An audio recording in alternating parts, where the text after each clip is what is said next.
삼성 G사트 수리 부분 함께 보도록 하겠습니다. 자, 수리 파트에서 일단은 소금물 문제가 들어가 있습니다. 이 소금물 문제는 풀이 방법 자체가 여러 가지가 있거든요. 그래서 풀기 전에 문제 자체는 굉장히 간단하긴 하지만 이 문제를 풀기 전에 몇 가지 좀 살펴보도록 하겠습니다. 우선은 이 농도 배경 지식에 대해서 좀 할 필요가 있는데, 농도 자체는 어려운 유형은 아니에요. 농도 자체는. 근데 이 농도라는 것 자체가 기본적으로 소금 플러스 물 분의 소금 곱하기 100의 형태거든요. 즉 소금물이 전체고 소금이 그 안에 들어가 있는 부분 일부가 되는 겁니다. 그렇기 때문에 농도는 비중의 개념이에요. 비중.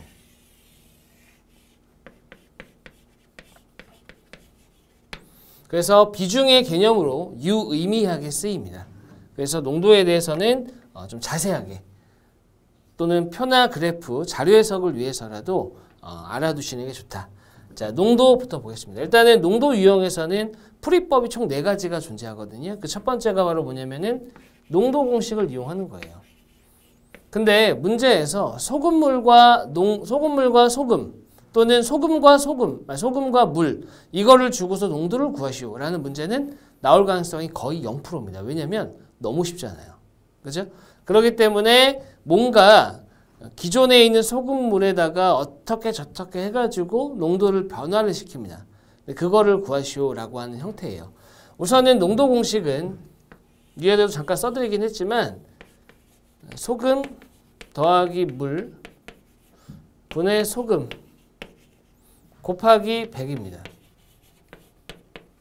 근데 제가 방금 말씀드린 것처럼 소금을 더하거나 아니면 소금을 빼거나 물을 더하거나 물을 빼거나 소금물을 붓거나 소금물을 덜어내거나 등등등 여러 가지 행위를 합니다. 그래서 만약 문제에서 소금을 더하거나 뺀다 라고 한다면 소금은 분모와 분자에 모두 들어가 있죠. 그렇기 때문에 분모 분자에 모두 더하거나 빼주셔야 돼요. 이렇게 됐죠? 그 다음에 물이다. 그러면 물은 분모에만 있는 내용이기 때문에 더하거나 뺀다. 그러면은 이렇게 들어가야 되는 거죠. 맞죠? 그래서 분모에만 들어가야 된다. 사실은 이 공식에 넣으면 거의 모든 문제가 끝이 나요. 근데 잘 안 쓰시죠. 물론 전 쓰는 거 추천드려요. 왜냐면 이거는 비중의 개념이기 때문에 유의미하거든요. 근데 안 쓰는 이유는 뭐냐면은 분수 형태이다 보니까 싫은 거예요. 그냥 싫다. 맞죠? 하지만 쓰는 걸 추천을 드립니다. 그 다음에 두 번째, 이거 1번이라고 합시다. 그다음에 두 번째는 소금의 양 공식이 있어요. 소금의 양. 소금의 양이 궁금한 거죠. 그럼 소금의 양 공식은 어떻게 되냐? 소금물 안에 소금이 얼마나 들어가 있느냐? 100분의 농도죠. 즉 여기에서 보낸 거예요. 소금물 곱하기 100분의 농도. 맞죠? 사실은 하나의 공식인 겁니다. 그래서 소금물 곱하기 100분의 농도. 이렇게 보면은 이게 쉽잖아요. 얘보다. 보이는 것 자체가. 그래서 이거를 막 쓰려고 하시는데 이 소금의 그 농도 공식 같은 경우는 저 식에다가 그냥 다 때려 박으면 답이 나와요. 다 때려 박으면 답이 나오는데 소금의 양 같은 경우는 공식이 딱 소금물 곱하기 100분의 농도 이거 하나만 있는 것이 아닙니다. 하나만 있는 것이 아니고 어떻게 되냐? 예를 들어서 10% 소금물 100g이 있다. 변화천. 여기에다가 농도가 20%인 소금물 400g을 섞었을 때 변화를 주는 거죠.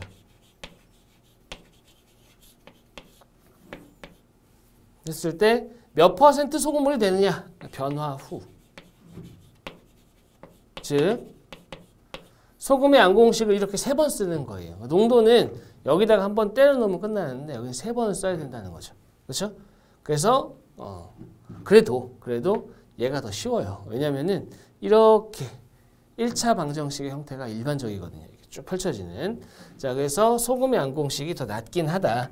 그러면은 어차피 소금물 문제는 농도 아니면 소금의 안공식으로 풀어야 되거든요. 근본적으로는 둘 중에 하나로 풀어야 되기 때문에 만약 선택하셔야 된다. 둘 다 쓰시는 게 좋아요. 그래서 문제에서 농도를 물어본다. 그러면 농도 공식을 쓰는 게 좋습니다. 왜냐면은 농도가 결과니까요. 맞죠? 하지만 농도를 제외한 나머지다. 그러면은 소금의 안공식을 쓰시는 게 낫겠죠. 그렇죠? 그 다음에 4개가 있다고 했잖아요. 그 다음은 세 번째 비커 공식입니다. 이 비커 공식이 사실은 특별히 비커일 이유는 없어요. 밥그릇이어도 돼요. 밥그릇. 아니면은 주머니여도 되고요. 항아리여도 돼요. 상관없습니다. 뭐가 됐든 간에.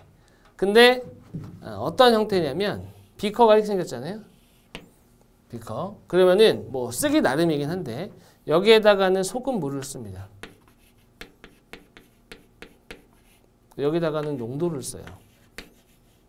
그 요 밑에다가는 소금물 곱하기 농도를 쓰는 겁니다.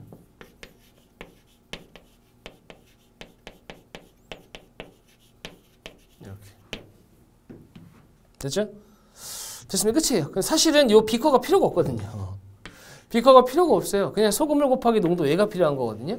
이게 무슨 말이냐면 이 소금의 안공식 보세요. 소금의 안공식을 보면 변화 전 소금의 양, 변화할 때 소금의 양, 변화 후 소금의 양 이렇게 돼 있죠.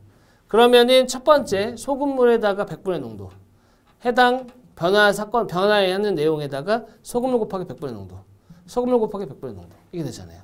그럼 보시게 되면 여기 모두 100분의 농도를 곱합니다. 그러니까 농도는 다르더라도 100으로 나눈다는 건 똑같아요. 여기가 등호란 말이죠. 그러니까 어떻게 하겠다는 거예요? 그냥 변화 전, 변화 후에다가 애초에 모두 다 100으로 나눠져 있으니까 100을 곱하고 시작하겠다는 얘기예요. 그러니까 변화 전도 소금물 곱하기 농도, 변화도 소금물 곱하기 농도, 변화 후도 소금물 곱하기 농도. 100을 제외하고 하겠다. 그죠? 그럼 식이 조금 더 간편해지죠. 그럼 얘가 항상 되느냐? 네, 항상 돼요. 그러니까 소금의 안공식을 쓸 필요가 없이 비커 공식을 쓰면 되는 거죠. 됐죠? 다만 주의해야 될 게 있습니다. 뭘 주의해야 되냐? 일단 물 있죠, 물. 물은 0%예요. 0%.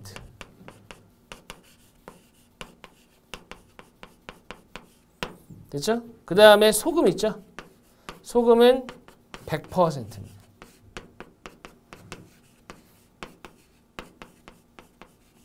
그렇죠? 그래서 물과 소금 이렇게 나옵니다. 물과 소금. 특히 물은 어차피 공식상에서도 곱하기 0을 해야 돼요. 농도가 0이니까. 그러니까 얘는 상관없어요, 사실은. 근데 요거는 실수를 많이 합니다. 소금을 더했다, 10g을 더했다, 그럼 10을 쓴다는 거예요. 비커 공식 쓸 때. 정확하게는 10 곱하기 100, 1000을 써야 돼요. 주의하셔야 됩니다. 그 다음에 마지막으로 네 번째. 요거는 자료 해석에서도 등장하는 내용인데 시소 공식입니다. 공식 명칭은 시소 공식은 아니고 질의 원리예요. 원래 이 시소도 질의 원리잖아요. 그렇죠? 근데 간단하게 시소 공식이라고 얘기를 하는데 시소 공식은 제가 결론부터 말씀드릴게요. 쓰지 마세요. 근데 별표 쳐놨어요. 그죠? 왜냐면은 이 자료 해석에서는 종종 쓰이긴 하거든요. 근데 이 농도 공식에서는 크게 의미가 없습니다. 왜 의미가 없냐 한번 보죠. 일단 시소 공식이라는 게 뭐냐면 간단하게 얘기를 해볼게요. 요거 이쪽에 100kg인 사람이 앉아 있어요. 이쪽에 50kg인 사람이 앉아 있어요. 그럼 받침점 시소예요. 이렇게 가운데 딱 들어가 있으면은 이 시소는 어디로 기울까요? 당연히 왼쪽으로 쿵 하고 떨어지겠죠. 그렇기 때문에 이 시소가 수평을 이룬다는 것은 힘이 같다는 거예요. 힘이 같다. 그죠? 힘이 같으려면 이 받침점이 이쪽으로 가야 돼요? 이쪽으로 가야 돼요? 100쪽으로 가야 되겠죠. 이렇게. 그죠? 근데 이게 사실은 물리 파트인데 어떠한 수학적인, 물리적인, 과학적인 견해가 없다 하더라도 인정할 수 있어요. 뭘 인정할 수 있냐? 무게의 비가 2대 1이면 거리의 비는 1대 2다. 인정할 수 있잖아요. 받아들일 수 있잖아요. 이게 뭐 거부감이 들거나 하는 내용은 아니에요. 됐죠? 그래서 보시게 되면 무게의 비가 2대 1이면 거리의 비는 받침점까지 정확하게 받침점까지의 거리의 비는 1대2다. 받아들일 수 있죠? 무게의 비가 2대1이면 거리의 비는 1대2다. 무게의 비가 3대2면 거리의 비는 2대3이다. 그래서 여기서 알아야 되는 것이 뭐냐? 무게의 비와 거리의 비는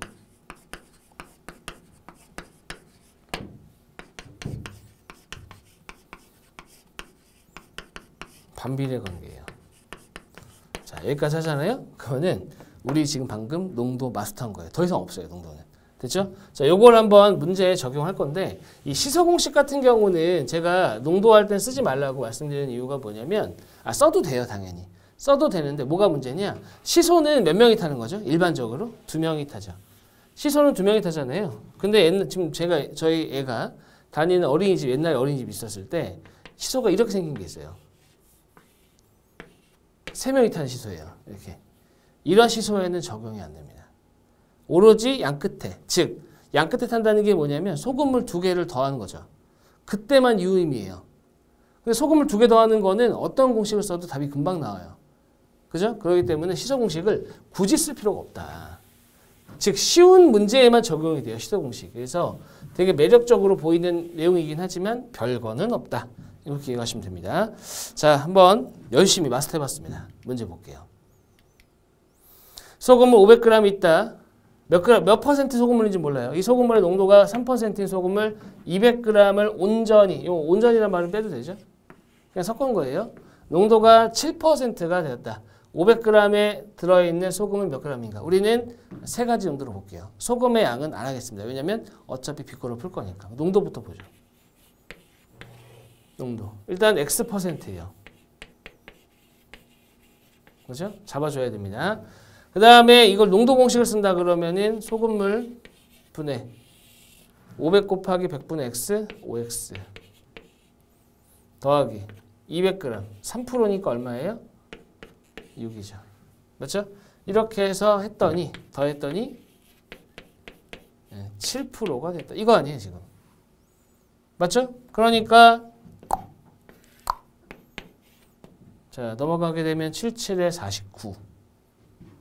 그죠? 77에 49. 자, 섞었더니 7%가 됐다. 맞죠? 7%, 49. 넘어가게 되면 OX는 얼마예요? OX는 43입니다. 그죠? 40, 맞죠? 49. 그럼 X는 5분의 43. 되게 숫자가 매끄럽지 않네요. 퍼센트. 괜찮아요. 왜 괜찮냐? 문제에서 물어보는 게 뭐예요? 소금이 몇 프로인지가 아니라 소금이 몇 g이었어요. 소금이. 그러니까 애초에 이거를 그냥 X로 했으면 됐겠네요. X로. 소금의 양을 X로 해도 됐었어요. 제가 문제 살짝 잘못 봤는데 X로 해도 됐었어요. Xg이라고. 맞죠? 근데 그냥 이걸 했으니까 이걸 마무리 지어봅시다. 자, 그래서 500g 곱하기 100분의 되고요. 해보시면 43g 나옵니다. X로 하면 더 간단해요. X로. 자, 여기서는 그럼 두 번째 B커로 가보겠습니다. B커. 자, Xg이에요. Xg. 소금 모르는 게. 자, 그러면은 농도 공식 말고 B커 공식 같은 경우는 Xg이다. Xg은 어떻게 쓰는 거예요? 소금이 Xg인 거잖아요. 그죠? 그러니까 X 곱하기 100을 해야 된다고. 소금만 따진 거니까. 소금만. 맞죠? 그 다음에 더하기 200g 안에 들어가 있는 3%. 됐죠? 자, 근데 합쳐서 500 더하기 200이니까 700이에요. 이렇게 되는 거죠. 됐죠? 자, X는 43 나옵니다. 물론 여기도 X%로 해도 답은 나옵니다. 됐죠? 그 다음에 이거는 오히려 시소 공식으로 가면 복잡해요, 문제가. 왜? 농도를 몰라요. 3%랑 섞어서 몇 프로가 된 거예요? 7%가 된 거예요. 여기가 지금 얼마예요? 200g이고 여기가 500g이에요. 그럼 거리의 무게의 비가 2대 5죠? 그럼 거리의 비는 몇 대 몇이에요? 5대 2가 되는 거예요. 여기가 지금 4란 말이죠? 4. 여기는 뭐가 되겠어요? 5분의 4예요. 5분의 4. 그러니까 이걸 5등분하게 되면 5분의 4죠. 그게 두 개 있으니까 5분의 8입니다. 이렇게. 맞죠? 이래야지 거래비가 5대 2가 돼요. 그럼 이게 지금 몇 프로라는 얘기예요? 8.6%가 되는 거예요. 8.6%. 그죠? 그 다음 어떻게 하는 거예요? 500 곱하기 100분의 8.6. 계산하시게 되면 43 나옵니다. 그러니까 굳이 쓰는 거라니까, 애초에. 두 개 더하는 거니까 별거 없잖아요. 굳이 쓴 거예요, 굳이. 됐습니다. 네, 그 정도 보시면 될 것 같고. 자, 그 다음에 넘어가서. 그래서 그냥 이렇게 생각하셔도 돼요. 다 싫다. 그럼 그냥 비거 쓰세요. 다 싫다. 근데 소금물 문제가 무조건 나오느냐, 시험에. 이 응용계산 문제에서 경우계산 문제, 응용계산 문제이기 때문에 꼭 소금물이 나온다는 보장이 없어요. 맞죠? 그래서 문제가 난이도 높지도 않고 하기 때문에 그런 경우에는 그냥 하나만 하고 싶다. 그러면은 비거 쓰셔도 됩니다. 근데 자료 해석적인 측면에서 보자면 농도가 낮다 이 얘기예요. 그 다음에 보시게 되면은 세 번째 유형인데 요거 1의 양입니다. 1의 양. 자, 1의 양도 살짝 좀 볼게요. 1의 양. 1의 양도 한번 마스터해 봅시다. 1의 양은 단위 시간당 1의 양. 단위 시간당 1의 양. 여기서 말하는 단위 시간이라는 것은 하루가 될 수도 있고요. 하루. 1일당 1. 그 다음에 시간, 분, 초. 1초당, 1분당, 1시간당, 1일당, 하루당. 그죠? 일하는 일의 양. 여기다가 곱하기 일한 시간. 요 구조예요. 됐죠? 자, 할 얘기가 되게 많거든요, 사실은. 이 유형에 대해서도 할 얘기가 굉장히 많은데, 많긴 하지만, 최소화 해보겠습니다. 왜냐면 설명만 하면 한참 걸리기 때문에. 요거는. 자, 일단은 보통 요거를 기억, 요거를 니은, 요걸 디귿이라고 하면 간단하게 기니까 식이. 기억은 니은 곱하기 디귿이죠. 그럼 여기서 기억, 니은, 디귿 세 가지 항목이 있기 때문에 보통은 셋 중에 두 개를 주고 나머지 하나를 물어봐요. 즉 기억과 니은을 주고 일한 시간을 물어보든 니은과 디귿을 주고 기억을 물어보든 기억과 디귿을 주고 니은을 물어보든 이 중에 하나란 말이죠. 이 중에 하나가 돼야 되는데 요 문제의 특징이 뭐냐면 애초에 니은을 줘요. 또 디귿을 물어봅니다. 말이 안 되거든요. 맞죠? 니은을 주고 디귿을 물어보다니 이 말이 안 되는 것 같지만 이유가 있어요. 왜 그러냐면은 1의 양, 기억을 1로 봐요. 꼭 1로 봐야 되나요? 어디에 그런 말이 있죠?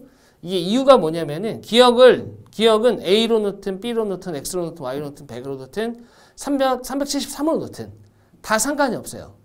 어차피 약분됩니다. 결과적으로. 약분되니까 기억을 그냥 1로 놓는 거죠. 됐죠? 어차피 약분되겠어요. 문제에서 보시게 되면 이따가 보여드릴 거긴 한데 문제에서 약분을 하게 되면 1이 되거든요. 이해되셨죠? 자, 그렇게 보시면 됩니다. 자, 그리고 이 1의 양은 기본적으로 일정하거든요. 얘가 일정해요. 일정. 얘가 일정해요. 그렇게 되면 요 둘은 반비례 관계입니다.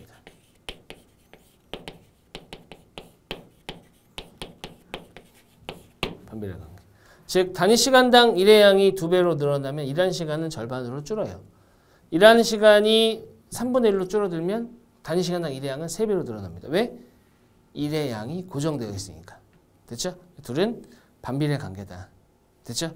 자, 그리고 나서 문제를 통해서 간략하게 추가적으로 더 설명해 보도록 하겠습니다. 자, 일단 지우고.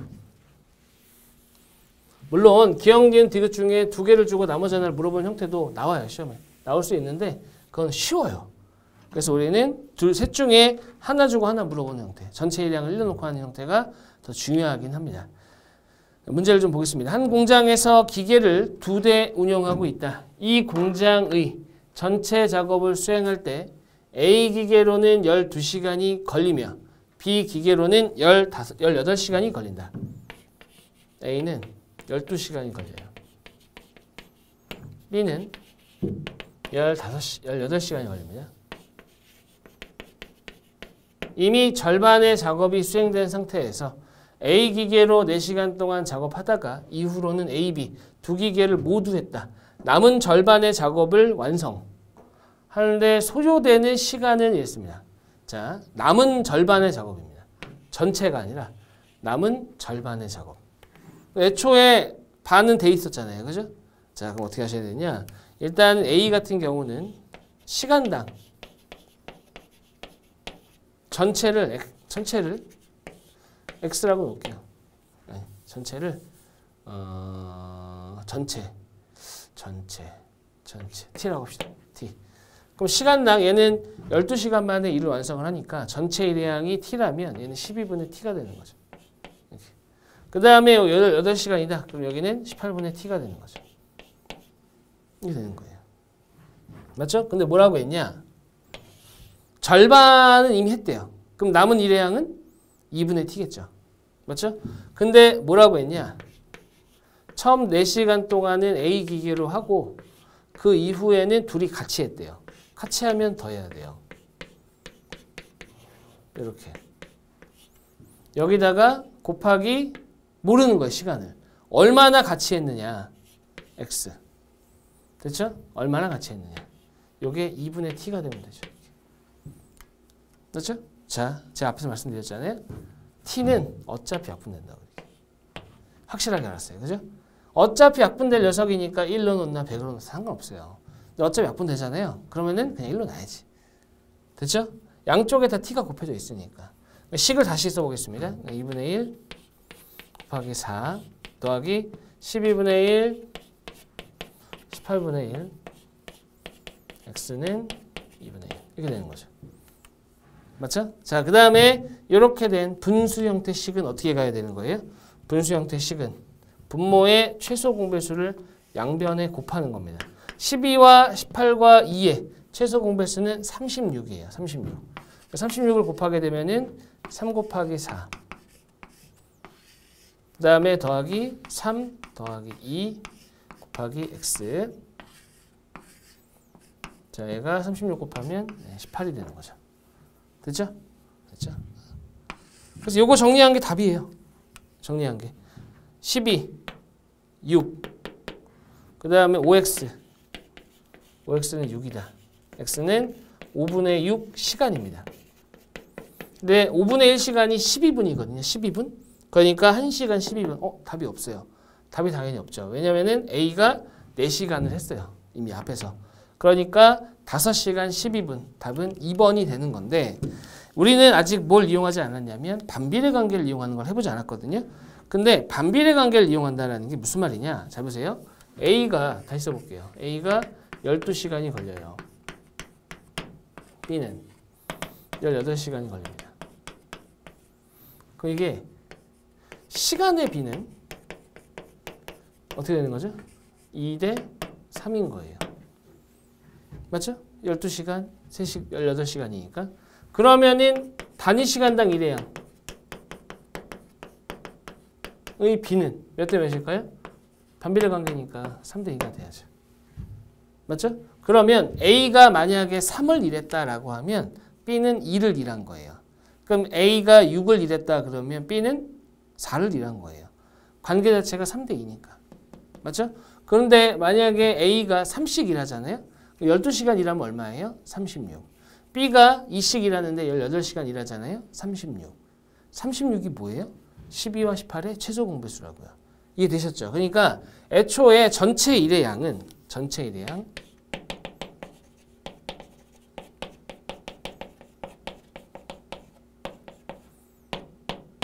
전체 일의 양은 최소 공배수예요. 주어진 숫자들의 최소 공배수 36. 맞죠? 그러면은 36이다? 얘는 3식이라고 얘는 2식이 난다. 시간의 비 반비례 관계 3대 2 이렇게 되는 거죠. 맞죠? 자, 그럼 보세요. A가 3식이래요. 얼마만큼? 4시간 동안. 그 다음에 둘이 같이 일합니다. 얼마큼 같이 했는지는 몰라요. 합쳐서 절반을 했대요. 이렇게 되는 거 아니에요. 근데 많이 보던 식인데 이거 어디서 봤죠? 여기서 봤잖아요. 여기서. 맞죠? 자, 이 비례 반비례 관계의 성질을 이용하면은 식 자체가 하나를 더 지울 수 있어요. 근데 얘가 항상 되느냐? 네, 항상 돼요. 항상 되니까 어떻게 해야 돼요? 항상 써야 돼요. 됐죠? 항상 써야 됩니다. 다만 여기서는 단 시간의 비가 주어졌을 때 얘기해요. 시간의 비가 주어지지 않았다. 그럼 X시간, Y시간 이렇게 갈 수밖에 없고 이거는 최소 공배수를 구할 수 없으니까 안 되는 겁니다. 됐죠? 그 정도 보시면 되겠습니다. 자, 우리 일회양 마스터했어요. 다음 넘어가 보죠. 다음은 귀하는 S회사의 인사관리부서에 근무 중이다. 오늘 회의 시간에 생산부서의 인사평가 자료를 취합하여 보고해야 하는데 자료 취합 중 파일에 오류가 생겨 일부 자료가 훼손됐다. 가부터 다에 들어갈 점수로 가장 적절한 것은 단 각 평가는 100점 만점이고 각 평가당 100점이 만점입니다. 종합순위는 각 평가지표의 점수의 총합. 아쉽다. 왜 아쉽냐면은 총합으로 결정한다? 보통 이런 문제는 가중치를 이용한 가중평균을 많이 쓰는데 여기서는 가중평균을 쓰지 않았고 그냥 더하라고 한 거예요. 됐죠? 근데 가중평균에 대한 거는 뒤에서 살짝 언급하도록 해볼게요. 자, 일단은 여기 들어가는 값을 찾아야 되는 상황입니다. 여기 들어가는 것을. 그죠? 근데 뭐라고 했냐면 종합순위가 나와 있어요. 그러면 항상 구해야 되는 것을 제외한 나머지의 점수, 확실한 걸 기준으로 가야 돼요. 근데 보시게 되면 여기가 자, 290입니다. 여기가. 2위를 했다. 이 얘기는 뭐예요? 2위를 했다는 것은 3등보다는 점수가 커야 되는 거예요. 점수는 5점 단위고. 자, 그럼 더하게 되면은 여기까지가 230. 더하기 다예요. 됐죠?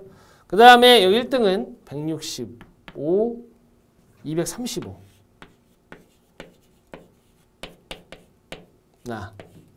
그냥 꼴등을 했대요. 290보다 작아야 됩니다.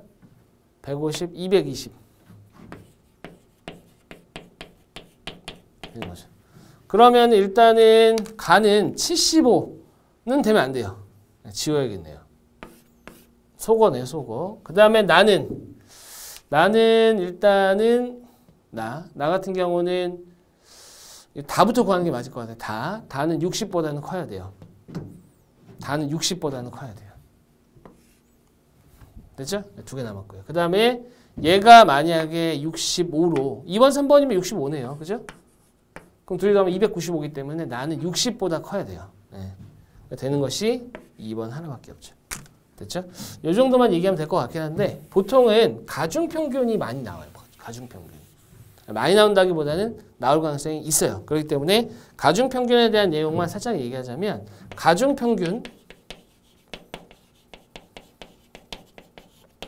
가중평균이라는 것은 별량 곱하기 가중치 의 합이에요. 됐죠? 의 합이다. 그래서 별량이라는 것은 뭐냐면은 자료 하나하나입니다.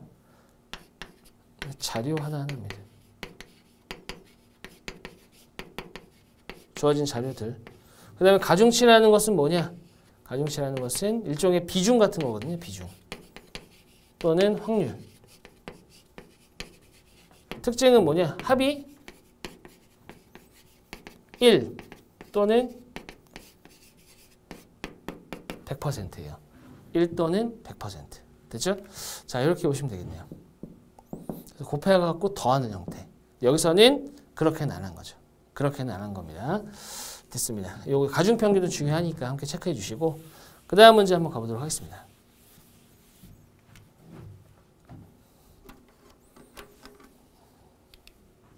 음, 10번입니다.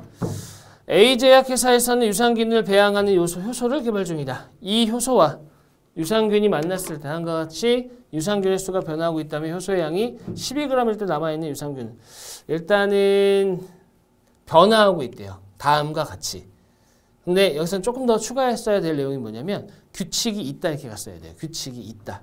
보시게 되면 여기가 지금 더하기 126이거든요. 여기도 지금 더하기 126이에요. 더하기 126.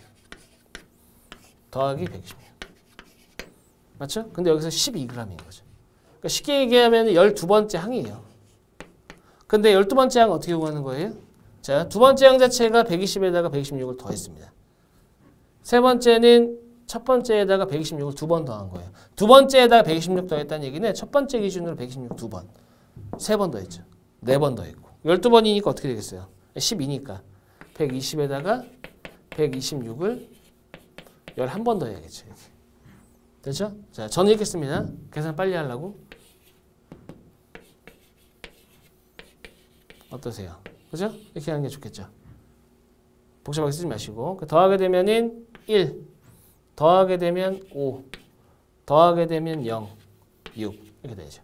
그리고 단위가 지금 어떻게 돼요? 단위가 억마리니까 1506 억마리. 그 답은 4번이 되는 겁니다. 자, 자료 해석에서 문제를 좀 살펴봤습니다. 다음 강의에서 또 이어서 보겠습니다. 수고하셨습니다.